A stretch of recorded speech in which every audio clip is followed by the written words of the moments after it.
సత్యాన్ని కలిసి కల్పన నిజం బయట పెట్టడంతో బాలుని షాప్కి ఓనర్ని చేసిన ప్రభావతి. ఇంతకు ఏం జరిగింది? అసలు సత్యాన్ని కలిసి కల్పన నిజం బయట పెట్టడమేంటి? మరి బాలుని షాపు ఓనర్గా ప్రభావతి చేయడమేంటి? ఇదంతా కూడా వీడియోలో చూసి తెలుసుకునేద్దాం. రాబోయే ఎపిసోడ్స్లో గుండె నిండా గుడిగంటల సీరియల్లో ఏం జరగబోతుందో ముందుగా తెలుసుకోవాలి అనుకుంటే వీడియోని లైక్ చేసి ఛానల్ని సబ్స్క్రైబ్ చేసుకోండి. మొత్తం మీరు చూసుకున్నట్లయితే రాజేష్ వాళ్ళ అమ్మా నాన్నకు షష్టి పూర్తి చేయాలి అన్న ఉద్దేశంతో ఇంకా డబ్బుల కోసం ఏం చేయాలో అర్థం కాక తాగి పడుకున్న వాడిని చూసిన బాలు అయితే విషయం తెలుసుకుని ఏదో రకంగా వాడికి సహాయం చేయాలి, ప్రతి విషయంలో వాడు నాకు సపోర్టుగా ఉంటున్నాడని ఇంటికి వచ్చి మీనాతో మాట్లాడాలని చేయి పట్టుకుని బయటకు తీసుకొస్తాడు. అదేంటి, దీంతో మాట్లాడాలంటే ఇక్కడే మాట్లాడొచ్చు కదా, చేయి పట్టుకుని మరీ బయటకు తీసుకువెళ్తున్నాడేంటి వీడు అని ప్రభావతి కాస్త చాటుగా గుమ్మం పక్కన ఉండి చూస్తూ ఉంటుంది. ఇంకా అలా చూస్తూ ఉండగానే ఏంటండి చేయి పట్టుకుని మరీ పక్కకు తీసుకొచ్చారు, ఏంటి విషయం అని చెప్పాను. కానీ మన రాజేష్ లేడు. రాజేష్ అనగానే అవును రాజేష్ అన్న, ఇప్పుడు ఏమైంది, అన్నకేమైనా అయ్యిందా అని చెప్పాను. కానీ అది కాదు, నేను కార్ షెడ్కి వెళ్ళేసరికే వాడు అన్న ఏం చేశాడు చెప్పండి, సగం సగం ముక్కలు చెప్పి ఆపేస్తారేంటి, పూర్తిగా చెప్పండి, నాకు వంటగదిలో పనుంది. అది కాదు మీనా, నేను వెళ్ళేటప్పటికే వాడు ఫుల్గా తాగేసి పడుకున్నాడు అనగానే ఫుల్గా తాగేసి పడుకున్నాడా, అదేంటి డ్యూటీ టైంలో తాగడం ఏంటి, మీలా అన్న కూడా రెడీ అవుతున్నాడా ఏంటి, మీరెంతకు ముందు డ్యూటీ టైంలో తాగేవారు కదా, చెప్పేది పూర్తిగా వినవా, వాడు ఏదో బాధ ఉండడం వల్ల తాగి అలా పడిపోయాడంట, ఎందుకు బాధ, దేనికోసం అని చెప్పి మీనా అడగడంతో ఎందుక వాళ్ళమ్మ నాన్నకు షష్టి పూర్తి చేయాలని వాడు అనుకుంటున్నాడు, కానీ చేతిలో డబ్బులు లేవు, అందుకని ఇప్పుడు ఏం చేయాలి, ఇప్పుడు నేను చేయాలా షష్టి పూర్తి లేక మీరు చేయాలా, అది కాదు మీనా, మన ఇద్దరం బెస్ట్ కపుల్గా 1,00,000 రూపాయలు గెలుచుకున్నాం కదా, ఆ 1,00,000 రూపాయలు వాడికి ఇద్దాము, మనం గెలుచుకున్న 1,00,000 రూపాయలు రాజేష్ అన్నకి ఇచ్చేస్తే మనం పైన రూమ్ కట్టడం కోసమే కదా డబ్బులు దాస్తున్నాము, రూపాయి పోగేసి మరీ దాస్తున్నాము, మరి ఈ 1,00,000 రూపాయలు ఇచ్చేస్తే పైన రూమ్ ఎలా కట్టాలి, ఆయన 1,00,000 రూపాయలు ఇచ్చేది లేదు, కష్టపడి తల్లిదండ్రులకు చేసుకోవాలనుకుంటే కష్టపడి చేసుకుంటాడు, లేదా అప్పు తెచ్చుకుని చేసుకుంటాడు, వచ్చిన డబ్బులు గెలిచిన డబ్బులు ఇవ్వవలసిన అవసరం లేదు, అంతలా చెయ్యాలి అనుకుంటే ఎక్కడో చోట ఏదో రకంగా తంటాలు పడాలి, కానీ తాగేసి పడుకుంటే బారోడిస్తాడా లేక ఎవడైనా తీసుకొచ్చి ఇస్తాడా, ఏదైనా చిన్న కష్టం వచ్చినా చిన్న సంతోషం వచ్చినా తాగడం బాగా అలవాటైపోయింది, అదే రకంగా మీరు మీ ఫ్రెండు నేనివ్వను అని చెప్పి ఇంకా మీనాని ఎంత పిలుస్తున్నా కానీ వినిపించుకోకుండా అక్కడి నుంచి వెళ్ళిపోతుంది. వెళ్ళిపోయేసరికి ఇదే అదనుగా చూసుకుని వీళ్ళిద్దరి మధ్యలో గొడవ పెట్టాలని ప్రభావతి కాస్త ఏంట్రా నీ భార్య నువ్వు చెప్పిన మాట వినడం లేదా, 1,00,000 రూపాయల గురించి నీ మాట కూడా వినడం లేదు, రేపన్నా రోజున దానికి ఏదైనా డబ్బు కలిసొచ్చినా అది సంపాదించుకున్న డబ్బు దాని దగ్గరే పెట్టుకుంటుందేమో అని చెప్పి బాలుని ప్రభావతి అంటుంది. బాలు ఆలోచనలో పడతాడు. ఆలోచనలో పడేసరికి వీడు ఇలాగే దీని మీద కోపంతో దీన్ని తరిమేస్తే శాశ్వతంగా ఇది పుట్టింటికి వెళ్ళిపోతుంది, హ్యాపీగా ఉండొచ్చు, ఇది ఇక్కడ ఉండడమే నాకు ఇష్టం లేదు, ఏదో ఒక అవకాశం దేవుడు నాకు ఇస్తాడు, ఖచ్చితంగా ఇస్తాడు, నేను చేసిన పూజలు అలాంటివి అని ప్రభావతి తానే పొగుడుకుంటూ గదిలోకి వెళ్ళిపోయి సంతోషపడిపోతూ ఉంటుంది. ఏంటే అంత సంతోషపడుతున్నావు అని చెప్పాను. కానీ అది ఇప్పుడు ఈయనకి చెప్తే ఈయనేమన్నా అంటారేమో, వాళ్ళిద్దరి మధ్య గొడవ వచ్చినందుకు సర్ది చెప్పడం మానేసి సంతోషపడుతున్నానని నన్నే తిడతారేమో అని ప్రభావతి కాస్త ఏమీ లేదులే అని చెప్పి అనేసరికి ఇది ఇంత సంతోషపడుతుందంటే బాలు మీనా ఏ గొడవైనా పడుతున్నారేమో అది తెలుసుకోవాలి అని గబగబా వంటగదిలో ఉన్న మీనా దగ్గరికి వెళ్తాడు సత్యమైతే. ఏంటమ్మా మీనా, బాలుకి నీకు మధ్య ఏదైనా సమస్య అని చెప్పాను, కానీ మా ఇద్దరికి సమస్య ఉందని ఎవరు చెప్పారు మామయ్య, అసలు మీకెందుకు డౌట్ వచ్చింది అని చెప్పి ఇంకా మీనా సత్యాన్ని అడగడంతో మీ అత్తగారు నవ్వుకుంటూ తెగ సంతోషపడిపోతూ గదిలోకి వచ్చింది. మీ అత్తగారు అలా సంతోషపడింది ఆనందపడింది అంటే దానికి ఒకటే రీజన్ ఉంటుంది, అది మీ ఇద్దరు గొడవ పడడం, అంతే తప్ప వేరే ఆప్షనే ఆలోచన కూడా ఉండదు ప్రభావతికి అని చెప్పనేసరికి, అదేం కాదు మామయ్య, రాజేష్ అన్న వాళ్ళ అమ్మ నాన్నల కట్ట షష్టి పూర్తి చేయాలనుకుంటున్నాడట. అందుకని మేము ₹1,00,000 గెలుచుకున్నాం కదా, ఆ డబ్బులు ఇవ్వమని నన్ను అడిగారు. ఇవ్వను అని చెప్పాను. అది అత్తయ్య చూసినట్టుంది. మా ఇద్దరికి మధ్య గొడవ రావాలని అత్తయ్య కోరుకున్నట్టున్నారు. అంతే, అంతకు మించి ఏమీ లేదు. వీడికి ఏమన్నా బుద్ధి లేదా ఏంటి? వాళ్ళెవరికో షష్టి పూర్తి చేయాలనుకుంటే వీడు డబ్బులు తీసుకురావడం ఏంటి? ఏదో ప్రమాదం ఉంది, ఏదో హాస్పిటల్లో ఉన్నారు అంటే ఇచ్చినా ఒక అర్థం పర్థం ఉంటుంది. షష్టి పూర్తులకి ఫంక్షన్లకి డబ్బులు ఇవ్వడం ఏంటి? వీడికి అసలు ఉండి కొలది ఏం చేస్తున్నాడో కూడా అర్థం కావట్లేనట్టుంది అని చెప్పి సత్యం అంటాడు. ఏముండదులేండి మావయ్య, 1 రోజు 2 రోజులు అంతే. ఆయన నాతో మాట్లాడకుండా ఎక్కువ రోజులు ఉండలేరు. మీరు దీని గురించి ఏమీ ఆలోచించకండి అని చెప్పి సత్యానికి చెప్పడంతో సత్యం వెళ్ళిపోతాడు. ఇంకా బాలు మీనా కొంచెం ఎడమొహం పెడమొహంగానే ఉంటారు. ఎందుకంటే మీనాని బాలు అడిగినా ఇవ్వలేదన్న కోపంతో. ఇంకా మరుసటి రోజు సత్యం ఎప్పుడు యూనియన్ ఆఫీస్ వరకు వెళ్తూ ఉంటాడు కదా, అలా వెళ్తుండగానే ఒక ఆవిడైతే కళ్ళు తిరిగి రోడ్డు మీద పడిపోతుంది. పడిపోయేసరికి గబగబా సత్యం వెళ్తాడు. సత్యం వెళ్ళేసరికి ఎవరండి ఈవిడ, మీకు తెలుసా అనగానే తెలీదు అని చెప్పనేసరికి సహాయం చేసే గుణం సత్యంలో ఉంది కదా, ఆటో అని పిలిచి గబగబా హాస్పిటల్కి తీసుకువెళ్ళడంతో ఎవరు ఇవిడ అని చెప్పాను కానీ మా చెల్లి అని చెప్పేస్తాడు సత్యం. అంటే తెలీదు అని చెప్తే ట్రీట్మెంట్ చేయరేమోనన్న ఉద్దేశంతో మా చెల్లెలు అని చెప్పాను కానీ ఇంకా హాస్పిటల్లో ట్రీట్మెంట్ చేస్తూ ఉండగానే సార్ ఫోను అని చెప్పి ఫోన్ కాస్త తీసుకొచ్చి చేతికిస్తారు. ఇచ్చేసరికి ఇప్పుడు ఈవిడ విషయం నాకేమీ తెలీదు, ఈ ఫోన్ పాస్వర్డ్ కూడా తెలీదు, ఇప్పుడు ఎవరికి ఫోన్ చేసి చెప్పాలి, ఈవిడ ఎవరో తెలీదు, ఇలా వదిలేసి వెళ్ళిపోతే ఈవిడికి ఏదైనా ట్రీట్మెంట్ చేయాలన్నా కానీ నేను చేయలేను, ఏం చేయాలి అని ఆలోచిస్తూ ఉంటాడు సత్యం. అయితే ఆలోచిస్తూ ఉండేసరికి అదే సమయానికి కల్పన ఫోన్ చేస్తుంది. ఆవిడ ఎవరో కాదు, కల్పన వాళ్ళ అమ్మే. కల్పన ఎప్పటికప్పుడు అక్కడికి వచ్చేమన్నా ఆ వాతావరణానికి తను తట్టుకోలేనని ఇక్కడే ఉంటుంది. తన హెల్త్ గురించి అది కొంచెం దిగులు ఉన్నా అప్పుడప్పుడు రోజు ఫోన్ చేస్తుంది. ఈ రోజు కొంచెం వర్క్ ఉండడంతో లేటుగా ఫోన్ చేసేసరికి ఇంకా పేరుంటుంది కల్పన అని పేరుండేసరికి ఇదేంటి కల్పన అని ఎవరో ఫోన్ చేస్తున్నారు, సర్లే ఫోన్ చేసి ఎవరైతే మాత్రం చెప్దామో అని ఫోన్ లిఫ్ట్ చేసి హలో అని చెప్పాను. కానీ ఎవరండి మీరు, ఇది మా అమ్మ సెల్లు, మీ చేతిలో ఉందేంటి, మీ అమ్మగారు రోడ్డు మీద కళ్ళు తిరిగి పడిపోయారమ్మా, నేనే హాస్పిటల్కి తీసుకొచ్చి జాయిన్ చేశాను, మీ వాళ్ళు ఎవరైనా ఉంటే కొంచెం పంపిస్తావా, నేను ఇంటికి వెళ్తాను అని చెప్పి ఇంకా సత్యం అనేసరికి అంకుల్ మీరు మరోలా అనుకోకపోతే మాకు అక్కడ ఎవరూ లేరు, నేను కెనడాలో ఉంటున్నాను, నేను ఇక్కడి నుంచి అక్కడికి రావడానికైనా రేపు ఉదయం అవుతుంది, మీరు కొంచెం ఏమీ అనుకోకపోతే రేపు ఉదయం నేను వచ్చేంత వరకు మా అమ్మగారిని చూసుకోగలరా, మీరు ₹1 కూడా కట్టొద్దు, ఎంత అమౌంట్ అయితే అంత అమౌంట్ నేను వచ్చాక పే చేస్తానని చెప్పండి, కాదు కూడదు అంటే మాత్రం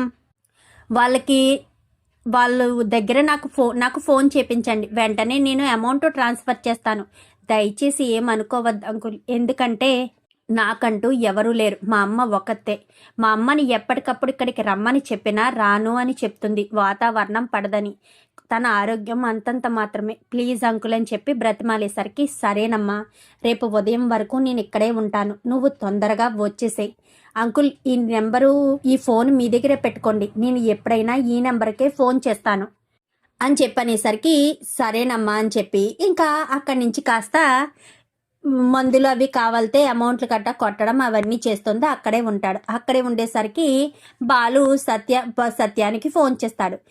సత్యం ఇది పరిస్థితి అని బాలుకి చెప్పడంతో బాలు అక్కడికి వెళ్తాడు. నువ్వెందుకు నాన్న అనగానే ఆ అమ్మాయి ఎక్కడో ఉందంట, పాపం హెల్ప్ చేయమని అడిగింది, అందుకే తప్పలేదు, నేను ఇక్కడే ఉంటాను రా అని చెప్పాను. కానీ నువ్వు ఆరోగ్యం బాగోలేదు కదా నాన్న, నువ్వు ఉండడం ఏంటి అని చెప్పి మాట్లాడేసరికి నీతో పాటు నేను ఉంటానని బాలు కూడా సత్యంతో పాటే ఉంటాడు. ఇంకా రాత్రి అయిపోతుంది. మరుసటి రోజు ఉదయాన్నే బాలుకి ఫోన్ వస్తుంది. ఫోన్ రావడంతో బాలు ఎక్కడా అని చెప్పాను కానీ మేడం నేను ఇక్కడ హాస్పిటల్లో ఉన్నాను అనేసరికి అర్జెంటుగా రా బాలు, నేను మా అమ్మని చూడడానికి వెళ్ళాలి, నేను ఎయిర్పోర్ట్లో ఉన్నాను అనేసరికి సరే అని నాన్న ఒక ఇంపార్టెంట్ ట్రిప్ వచ్చింది, నేను వెళ్తున్నాను, ఏదైనా అవసరం అయితే ఫోన్ చేయని బాలు కాస్త తన దగ్గరికి వెళ్తాడు. వెళ్ళేసరికి ఏంటి మేడం ఎంత అర్జెంటుగా వచ్చారు అనగానే మా అమ్మగారికి ఒంట్లో బాగోలేదు, హాస్పిటల్లో జాయిన్ చేశాము అని చెప్పి మాట్లాడుతూ ఉండేసరికి ఓహో నేను మా అమ్మగారిని ఒకరికి మా నాన్నగారు కూడా హాస్పిటల్ దగ్గరే ఉన్నారు, ఎవరికో బాగోకపోతే హాస్పిటల్లో జాయిన్ చేశారంట, మీ నాన్నగారి పేరు అని చెప్పాను కానీ సత్యం అనేసరికి మా అమ్మగారి దగ్గర ఉన్నది మీ నాన్నగారేనా అని చెప్పనగానే అంటే హాస్పిటల్లో ఉన్నది మీ అమ్మగారా అని చెప్పనేసరికి అవును అనగానే సరే అని ఇద్దరు కూడా ఒక చోట ఉండేసరికి మనోజు ఫోన్ మాట్లాడుతూ ఒక ట్రాఫిక్లో పక్కన నిలబడి ఉంటాడు. వీడేంటి ఎక్కడున్నాడు అని చెప్పి అనుకుంటూ ఉంటాడు బాలు. అతను నీకు తెలుసా బాలు అని చెప్పాను కానీ ఎందుకు తెలీదు, అతను మా అన్నయ్యే కదా అని చెప్పాను కానీ ఓహో మనోజ్ మీ అన్నయ్య, ఓకే ఓకే, ఈ మధ్యన మీ అన్నయ్యకి ఏమైనా అమౌంట్ వచ్చిందని అని ఏమన్నా మీకు తెలిసిందా అని చెప్పాను కానీ అమౌంట్ ఏంటి అనగానే మీ అన్నయ్య మనోజ్ నాకు తెలుసు, మీ అన్నయ్య అప్పట్లో ఎంతో అమౌంట్ పోగొట్టుకున్నాడని నేను విన్నాను, వాళ్ళ ఎవరో అమ్మాయి అని చెప్పాను కానీ అవును ఎవరితో డబ్బులు తీసుకుని వెళ్ళిపోయింది, మళ్ళీ తిరిగి కనిపించలేదంట, ఆ డబ్బులు కూడా తిరిగి ఇవ్వలేదంట అని చెప్పి అనేసరికి ఓహో డబ్బులు తీసుకున్నారు కానీ ఇంట్లో చెప్పలేదన్నమాట, ఈ విషయం వీళ్ళకు ఖచ్చితంగా చెప్పి తీరాలి, వీళ్ళు నాకు ఇంత సహాయం చేసినప్పుడు వీళ్ళకు నేను నిజం చెప్పి తీరాలి అని కల్పన అనుకుంటుంది. అలా అనుకున్న కల్పన ముందు అమ్మని చూసిన తర్వాత అప్పుడు ఈ విషయం చెప్దామనుకుని ఇంకా అక్కడికి వెళ్ళిన తర్వాత నేను వెళ్తాను నాకు అర్జెంటు ట్రిప్ ఉంది అని చెప్పి అక్కడి నుంచి అటే వెళ్ళిపోతాడు బాలు. వెళ్ళిపోయేసరికి ఈలోపు మా సత్యానికి ఫోన్ చేసి నేను కెనడా మేడం అంటుంటానే, ఆ మేడం వాళ్ళ అమ్మనే నాన్న నువ్వు కాపాడింది అనగానే అవునా అని చెప్పి అనుకుంటూ ఉండేసరికి ఈలోపు ఇక్కడ సత్యం అంటే అని చెప్పాను కానీ నేనేనమ్మా అని చెప్పనేసరికి చాలా థ్యాంక్స్ అంకుల్, మీరు నాకు చాలా హెల్ప్ చేశారు, మీ రుణం నేను ఈ జన్మలో తీర్చుకోలేను అనగానే అయ్యో అదేముందమ్మా ఎవరూ లేరు అని చెప్పావు కదా అందుకే నేను ఉన్నాను, ఇందాకడ వరకు కూడా నేను ఇక్కడే నా కొడుకు ఇక్కడే ఉన్నాడు, ట్రిప్ కోసం వెళ్ళాడు, నన్ను తీసుకురావడం కోసమే వెళ్ళాడు, బాలు చాలా మంచివాడు అని చెప్పాను కానీ అవును బాలు చాలా మంచివాడు, కానీ మీ పెద్ద కొడుకు మనోజే మంచివాడు కాదు, మిమ్మల్ని మోసం చేశాడు అని చెప్పి మాట్లాడుతుండగానే నా పెద్ద కొడుకు నన్ను మోసం చేయడం ఏంటి, ఏం మాట్లాడుతున్నావమ్మా, నువ్వు ఎవరిని అనుకుని ఎవరి గురించి మాట్లాడుతున్నావో, నాకు మీ పెద్ద కొడుకు గురించి అంతా తెలుసు అంకుల్, మీ పెద్ద కొడుకు గురించి మీకు తెలియని విషయాలు చెప్తాను, 1 minute అంకుల్ అని చెప్పి లోపలికి వెళ్ళేసరికి ఇంకా అప్పటికే వాళ్ళమ్మ కళ్ళు తెరుస్తుంది. అమ్మా నీకేం కాలేదు కదా అని చెప్పి మాట్లాడుతుండగా నాకేం కాలేదమ్మా, అంతా బాగానే ఉంది, బయట ఉన్న ఆయనే నన్ను చూసుకున్నారు, ఆయనకి మనం రుణపడిపోతాము, ఆయన రుణం మనం తీర్చుకోలేము అని చెప్పి మాట్లాడడంతో నువ్వు దాని గురించి ఆలోచించద్దమ్మా, నేను ఏదో ఒకటి చేస్తాను, నువ్వు రెస్ట్ తీసుకో, నాకు అంకుల్తో మాట్లాడే పనుంది, నేను అంకుల్తో మాట్లాడడానికి వెళ్తున్నాను అని చెప్పి ఇంకా ఇద్దరు కూడా అక్కడి నుంచి వెళ్తారు. వెళ్ళేసరికి అంకుల్ నేను మీతో మాట్లాడాలి, కొంచెం ఇలా వస్తారా అని చెప్పాను కానీ పక్కకు వెళ్తారు. చెప్పమ్మా, నా పెద్ద కొడుకు మంచివాడు కాదు అంటున్నారు, మీరు తప్పుగా అనుకోను అంటే మీకు ఒక విషయం చెప్పాలి, మీ పెద్ద కొడుకుని కొన్ని నెలల క్రితం ఒక అమ్మాయి మోసం చేసి 40 లక్షలు తీసుకుని వెళ్ళిపోయింది కదా. అవును తీసుకుని వెళ్ళిపోయింది, ఆ అమ్మాయి ఇప్పుడు ఎక్కడుందో తెలియదు కదా అనగానే ఆ అమ్మాయి ఎవరో కాదు నేనే ఆ అమ్మాయి కల్పనను. మీకు మరొక విషయం చెప్పనా, మీరు సీరియస్ అవ్వట్లేదంటే మీరు ఎంత మంచివారో నాకు అర్థమైంది, నేను తీసుకున్న 40 లక్షలకి బదులు 45 లక్షలు అమౌంట్ని మీ అబ్బాయికి ఎప్పుడో ఇచ్చేశాను, కావాలంటే లెటర్ చూడండి అని చెప్పి ఆ రోజు పోలీస్ స్టేషన్లో సంతకాలు పెట్టించుకున్నారే ఆ లెటర్ను కాస్త సత్యం చేతిలో పెట్టడంతో ఒక్కసారిగా సత్యం షాక్ అయిపోతాడు. అంటే వాడు నీ దగ్గర 45 లక్షలు తీసేసుకున్నాడా అనగానే తీసేసుకున్నాడు అంకుల్ అని చెప్పనేసరికి తీసుకున్నా మీకు చెప్పలేదు అంటే మిమ్మల్ని మోసం చేస్తున్నాడు, మా బాలు ఎంత మంచివాడో మనోజ్ అంతలాంటి వాడు. మీరు ఈ నిజం మీకు తెలుసుకోవాలి. మీ రుణం నేను తీర్చుకోలేను. మా అమ్మగారిని మీరు నిన్నటి నుంచి కాపాడుతున్నారు. మీ రుణం తీర్చుకోలేను. మిమ్మల్ని మోసం చేస్తుంటే ఇలాంటి మంచి మనిషిని మోసం చేయడం, మంచి మనిషి మోసపోవడం నాకు నచ్చలేదు. అందుకోసమనే మీకు నిజం చెప్తున్నానని కల్పన కాస్త చెప్తుంది. కొంచెం ఏమీ అనుకోకుండా నువ్వు మా ఇంటికి వచ్చి ఈ నిజం చెప్పగలవమ్మా అని చెప్పాను, కానీ తప్పకుండా అని చెప్పి ఇంకా సత్యం కాస్త కల్పనని ఇంటికి తీసుకొస్తాడు. ఇంటికి తీసుకొచ్చేసరికి ఇంటికి రావడంతో కల్పనను చూసి రోహిణి, మనోజ్ ఇద్దరు షాక్ అయిపోతారు. ఈ అమ్మాయిని ఎక్కడో చూసినట్టు ఉంది కదా అని చెప్పి సత్యం మనోజ్ అడగడంతో అది నాన్న అని చెప్పాను, కానీ చెంప చెల్లు అనిపిస్తాడు. ఏంటండి వాడిని అడుగుతున్నారు? అసలు ఈ అమ్మాయి ఎవరు? ఈ అమ్మాయి ఎవరో తెలుసా? ఆ 40 లక్షలు తీసుకువెళ్ళిపోయింది అని చెప్పాడే ఆ అమ్మాయి. కానీ ఈ అమ్మాయి ఆ 40 లక్షలకు బదులు 45 లక్షల రూపాయలు వీళ్ళకి ఎప్పుడో ఇచ్చిందంట. కావాలంటే ఈ లెటర్ చూడు అని చెప్పి సత్యము ప్రభావతి చేతిలో పెట్టడంతో ప్రభావతి నుంచి రవి, శృతి తీసుకుని చూస్తారు. చూసేసరికి అవును, ఎప్పుడో 3 నెలల క్రితమే. రవి 3 నెలల క్రితం అంటే రోహిణి వాళ్ళ నాన్న పంపించాడంటూ డబ్బులు ఇచ్చారు కదా, ఆ టైమే కదా అని చెప్పాను, కానీ ఎస్ ఆ టైమే. అంటే నేను ఇచ్చిన డబ్బుల్ని రోహిణి వాళ్ళ నాన్న ఇచ్చాడని మీకు అబద్ధం చెప్పినట్టుంది. అంకుల్, నేను చెప్పాను కదా మనోజ్ మిమ్మల్ని మోసం చేస్తున్నాడని. అమౌంట్ మొత్తం వీళ్ళే నా దగ్గర లెటర్ రాయించుకుని సంతకం పెట్టించుకుని మరీ డబ్బులు తీసుకున్నారంటూ మొత్తం విషయం అంతా చెప్పేస్తుంది. చెప్పేసేసరికి ఒక్కసారిగా ఇంకా వీళ్ళు షాక్ అవుతారు. ప్రభావతికి పిచ్చ కోపం వచ్చి ఇంకా మనోజ్ చెంపలు వాయిగొట్టి, ఇదంతా నువ్వొక్కడవే చేసావా? ఈ రోహిణి కూడా నీకు సపోర్ట్గా ఉందా అని చెప్పాను, కానీ లేదమ్మా, రోహిణికి ప్రభావతమ్మ నీకు అసలు బుర్రుందా? రోహిణికి తెలుసో తెలీదో అని అడుగుతావేంటి? ఈ డబ్బులు వస్తేనే కదా పార్లలమ్మ వాళ్ళ నాన్న ఇచ్చాడంటూ చెప్పుకొచ్చింది. అవే ఇవి ఇంకా నీకు అర్థం కాలేదా అంటూ బాలు చెప్పడంతో అవును కదా అని చెప్పి అప్పుడు రోహిణి చెంప చెల్లు మనిపిస్తుంది. చెల్లు మనిపించేసరికి ఇంకా సత్యాన్ని మనోజ్ని ఇద్దరిని కూడా మీరు ఏ శిక్ష విధించినా నీ ఇష్టం అనగానే, నేనేం శిక్షలు విధించిన ప్రభా, వాడికి బుద్ధొచ్చేలా నువ్వే శిక్ష విధించాలి. వాడి ఇంట్లో వాళ్ళని మోసం చేశాడు, నిన్ను మోసం చేశాడు, ఇంతమందిని మోసం చేసి డబ్బులు తీసుకెళ్లి షాప్ పెట్టుకున్నాడు. వాడిని మాత్రం అస్సలు క్షమించకూడదు అని చెప్పి మాట్లాడేసరికి సరే అని ఏం మాట్లాడదు. నా నిర్ణయం ఏంటో రేపు ఉదయం చెప్తానని ప్రభావతి ఆలోచిస్తాను అంటుంది. ఇంకా రోహిణి మనోజ్ ఇద్దరు గదిలోకి వెళ్ళిపోతారు. రేపు మీ అమ్మగారు ఏం చెప్తారో ఏంటో, ఆవిడ నిర్ణయం ఏంటో అని చెప్పి ఆలోచిస్తూ ఉండగానే ఇంకా సత్యం అడుగుతాడు, అసలు నువ్వేం ఆలోచించావు ప్రభా?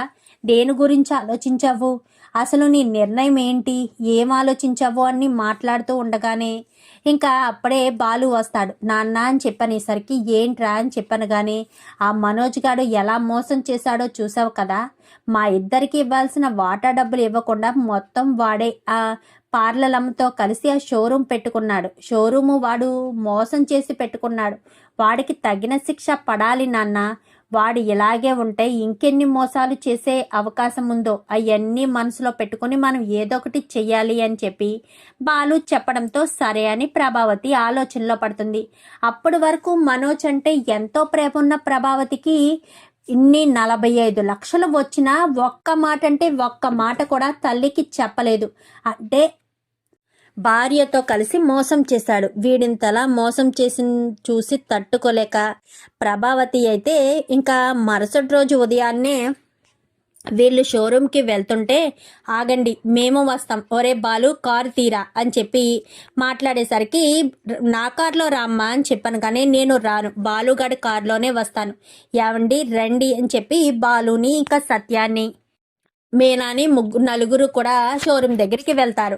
షోరూమ్ దగ్గరికి వెళ్ళడంతో షోరూమ్ తాళాలు తీరా అని చెప్పి మనోజ్కి చెప్తుంది ప్రభావతి. మనోజ్కి చెప్పేసరికి వెళ్ళి షోరూమ్ తాళాలు తీస్తాడు. తాళాలు తీసేసరికి షాప్ మొత్తం అయిన తర్వాత మనోజు వెళ్ళిపోయి సీట్లో కూర్చోవడం అలవాటే కదా, గబగబా వెళ్తూ ఉంటాడు. ఆగరా నువ్వు అని చెప్పి రారా బాలు అని చెప్పి బాలు చేయి పట్టుకుని తీసుకొస్తుంది. ఇంతకీ బాలుని ఎక్కడ తీసుకెళ్తుంది మీ అత్తగారు అనగానే అదే అర్థం కావట్లేదు మామయ్య, ఎక్కడికి తీసుకువెళ్తుందో అర్థం కావట్లేదు అని చెప్పి మాట్లాడేసరికి సరే అని ఇంకా ఏం మాట్లాడకుండా చూస్తూ ఉంటారు. చూస్తూ ఉండేసరికి సరాసరి బాలుని తీసుకెళ్ళి ఎండి సీట్లో నువ్వు ఈ సీట్లో కూర్చో అని చెప్పాను. కానీ అమ్మ అది నా సీటు, నేను కదా ఈ షోరూమ్కి ఓనర్ని అనగానే చెంప పగలగొడుతుంది. నువ్వు షోరూమ్కి ఓనర్ ఎందుకు అవుతాడురా?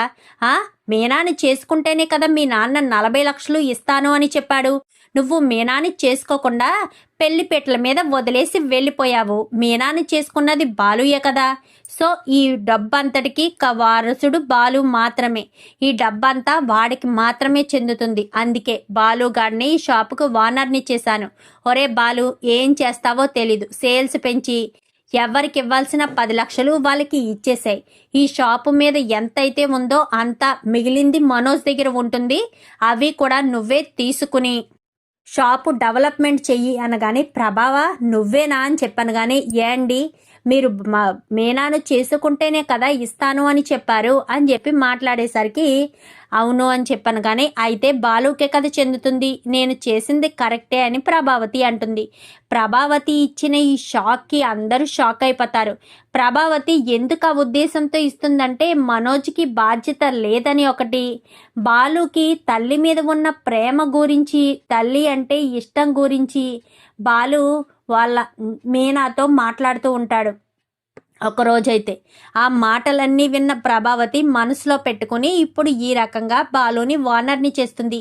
ఇదేంటి మనోజ్ ఇలా చేసింది మీ అమ్మ అనగానే అదే నాకు అర్థం కావట్లేదు. అమ్మ ఎప్పుడు ఎలాంటిది పని చెయ్యదు, కానీ ఇప్పుడు ఎందుకు ఈ రకంగా ప్రవర్తించిందో, ఎందుకు ఈ పని చేసిందో నాకు అస్సలు అర్థం కావట్లేదు. అసలు అమ్మ ఏ ఆలోచన ఏంటో కూడా నాకు తెలియడం లేదు. ప్రతి క్షణం అమ్మ నాకు సపోర్ట్గా ఉంటుంది అనుకున్నాను. ఇంకా అలాగే సపోర్ట్గా ఉంది. కానీ ఇప్పుడు మనోజ్ని కాదని నన్ను ఎండి సీట్లో కూర్చోపెట్టడం నాకు చాలా ఆశ్చర్యంగా ఉందని బాలు అనుకుంటాడు.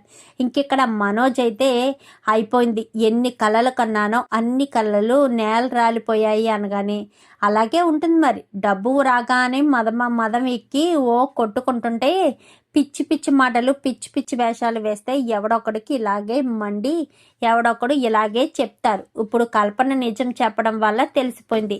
అది మావయ్య గారి ముందు నిజం చెప్పడం వల్ల తెలిసిపోయింది. మావయ్య గారు అత్తయ్య గారికి చెప్పడం, నిలదీయడం ఇదంతా జరిగింది. అయినా ఎందుకు ఇదంతా చేశావు? నార్మల్గానే ఉంటే సరిపోయేది కదా. 40 లక్షలు వచ్చాయన్న విషయం అప్పుడే చెప్పేద్దామని ఎంతగా మొత్తుకున్నాను.